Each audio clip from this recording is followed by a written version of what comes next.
আসসালামু আলাইকুম, আমি advocate Sheikh Zubayer Hossain, the legal solution law ফার্মের পক্ষ থেকে সবাইকে শুভেচ্ছা অভিনন্দন। আজ আমি আপনাদের সামনে আরো একটি গুরুত্বপূর্ণ টপিকস নিয়ে এসেছি। আজকের আলোচনার বিষয় হচ্ছে প্রিএমশন বা অগ্রক্রয় সম্পর্কিত। অগ্রক্রয়ের ক্ষেত্রে কি কি বিষয়গুলো গুরুত্বপূর্ণ সেই বিষয়গুলো আমাদেরকে আজকে জানার চেষ্টা করতে হবে এই ভিডিও থেকে।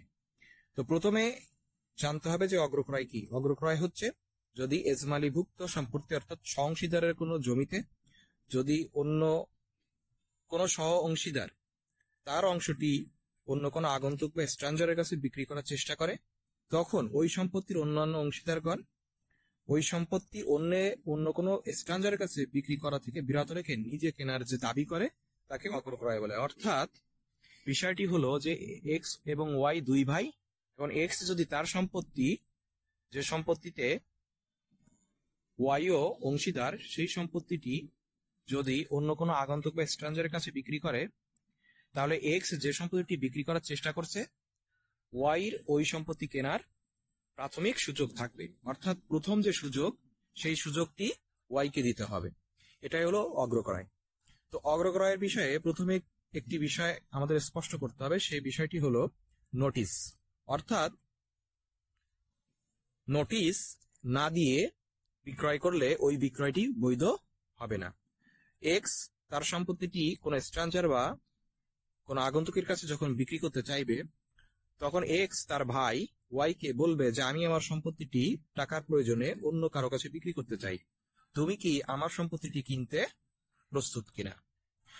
এই মর্মে একটি নোটিশ কিন্তু ওয়াই কে দিতে হবে। এখন ওয়াই যদি ওই নোটিশ পাওয়ার পরে সে সম্পত্তি কিনতে আগ্রহী না হয় বা বিরত থাকে, তখন কিন্তু এক্স তার সম্পত্তিটি স্ট্রাঞ্জার বা আগন্তুকের কাছে বিক্রি করতে পারবে। তবে এখানেই কিন্তু শেষ নয়। এর মানে এই নয় যে ওয়াই তার অগ্রক্রয়ের অধিকার থেকে বঞ্চিত হয়েছে, কারণ ওয়াই এর অগ্রক্রয়ের যে অধিকারটি এটি সৃষ্টি হবে যখন ওই সম্পত্তি এক্স কোন স্ট্রাঞ্জার বা আগন্তুকের কাছে বিক্রি করে দিয়ে রেজিস্ট্রেশন করে দিবে। অর্থাৎ বিক্রয় বা রেজিস্ট্রেশন শেষ হওয়ার পরেই ওয়াই এর কিন্তু অগ্রক্রয়ের অধিকারের সৃষ্টি হবে। এখন যখন এক্স তার সম্পত্তিটি বিক্রি করে দিল কোন স্ট্রাঞ্জারের কাছে এবং নোটিশ পাওয়ার পরেও ওয়াই ওই সম্পত্তি কিনল না, তখন কিন্তু ওয়াই প্রাথমিকভাবে সে যে অ্যাকচুয়াল যে নোটিশ সেই নোটিশটা কিন্তু সে কি করলো, উপেক্ষা করলো। এরপর আসবে যে কনস্ট্রাকটিভ নোটিশ। অর্থাৎ নোটিশ সম্পর্কে একটু আলোচনা করি যে নোটিশ প্রধানত দুই প্রকার হয়ে থাকে, একটা হচ্ছে অ্যাকচুয়াল নোটিশ আর একটি হলো হচ্ছে কনস্ট্রাকটিভ নোটিশ। অর্থাৎ অ্যাকচুয়াল নোটিশটা হচ্ছে বাস্তব একটা নোটিশ, সেখানে নোটিশের মাধ্যমে উল্লেখ করা হয় যে অমুক সম্পত্তিটি অমুক বিক্রি করতে চায় কোন একটা আগন্তুকের কাছে, তুমি যদি এই সম্পত্তির সহ অংশীদার হিসেবে সম্পত্তিটি কিনতে চাও তাহলে আমি তোমার কাছে বিক্রি করব। এটা হচ্ছে অ্যাকচুয়াল নোটিশ। এখানে নোটিশ করতে হয়, উকিল নোটিশের মতো একটা নোটিশ কিন্তু করতে হয়, মানে তাকে জানাইতে হয়।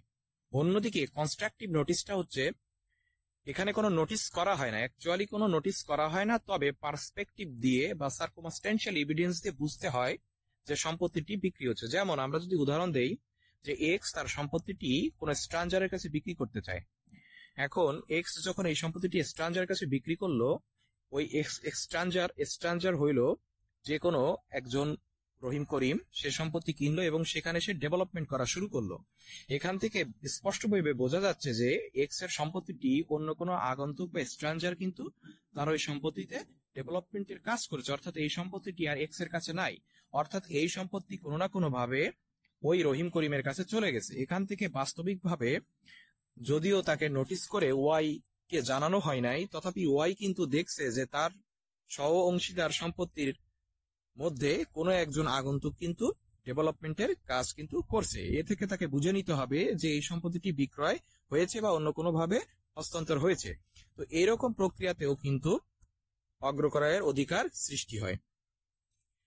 সুতরাং আমাদের অগ্রক্রয়ের ক্ষেত্রে নোটিশ খুবই গুরুত্বপূর্ণ বিষয়। প্রাথমিকভাবে যদি যে ব্যক্তি সম্পত্তি বিক্রয় করছে সহ অংশীদারের সম্পত্তির তার নিজের অংশটুকু, তখন অবশ্যই তাকে নোটিশ করতে হবে। আদারওয়াইজ সে যদি নোটিশ না করে বিক্রি করে, তাহলে কিন্তু যে ব্যক্তি অগ্রক্রয়কারী অর্থাৎ প্রিএমটি সে কিন্তু প্রিএমশন দাবি করতে পারবে। সেক্ষেত্রে বাদী যদি নোটিশ না করে তাহলে কিন্তু এটা তার অগ্রক্রয়ের ক্ষেত্রে কোনো বাধা হবে না।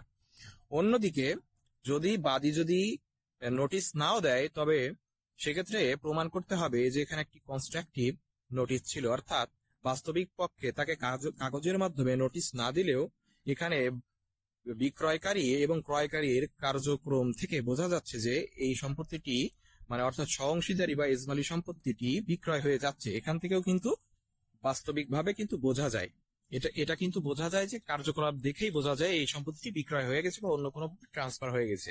এক্ষেত্রেও কিন্তু এখানে অগ্রক্রয়কারীকে মনে করতে হবে যে সে কিন্তু নোটিশ পেয়েছে, অর্থাৎ সে কনস্ট্রাকটিভ নোটিশ পেয়েছে, পরোক্ষভাবে সে কিন্তু নোটিশ পেয়েছে। এখন এই নোটিশ পাওয়ার পরেও সে যদি সম্পত্তিটি নিজে ক্রয় করার জন্য তার এই প্রিএমশন অধিকার এক্সারসাইজ না করে, তাহলে পরবর্তীতে কিন্তু সে আর এই প্রিএমশন এক্সারসাইজ করতে পারবে না, অর্থাৎ পরবর্তীতে সে কিন্তু আর অগ্রক্রয়ের দাবি করতে পারবে না এই বলে যে আমাকে নোটিশ করা হয় নাই। অর্থাৎ নোটিশ কিন্তু সবসময় যে আপনাকে কাগজের মাধ্যমে জানিয়ে করা হবে তা কিন্তু নয়, নোটিশ কিন্তু কার্যকলাপের মাধ্যমেও কিন্তু বোঝা যাবে যে এই সম্পত্তিটি বিক্রি হয়ে যাচ্ছে। তো অগ্রক্রয়ের ক্ষেত্রে নোটিশ খুবই গুরুত্বপূর্ণ বিষয়। আজ আমরা জানলাম নোটিশ দুই প্রকার, একটি হলো অ্যাকচুয়াল নোটিশ বা বাস্তব নোটিশ, আর একটি হলো কনস্ট্রাকটিভ নোটিশ বা পরোক্ষ নোটিশ, অর্থাৎ একটি কাগজের মাধ্যমে তাকে ওয়ারেন্ট করা হবে, অন্যটি কার্যকলাপের মাধ্যমে বোঝা যাবে। এই দুই ভাবে যদি নোটিশ পাওয়ার পরেও কোনো ব্যক্তি যদি ওই সম্পত্তি ক্রয় করতে না চায় বা যদি তার সম্পত্তি ক্রয়ের অধিকার অর্থাৎ অগ্রক্রয়ের অধিকারটি যদি ওয়াইপ করে, অর্থাৎ সে যদি তার রাইটটি যদি আপনার ওয়াইপ করে দেয় অর্থাৎ পরিত্যাগ করে, তাহলে সে পরবর্তীতে কিন্তু প্রিএমশন করলে আর ওই সম্পত্তি পাবে না, অর্থাৎ প্রিএমশনের যে মামলাটি পরবর্তীতে সেটা কিন্তু খারিজ হয়ে যাবে। আজ এই পর্যন্তই, ভালো থাকুন, সুস্থ থাকুন, আল্লাহ হাফেজ।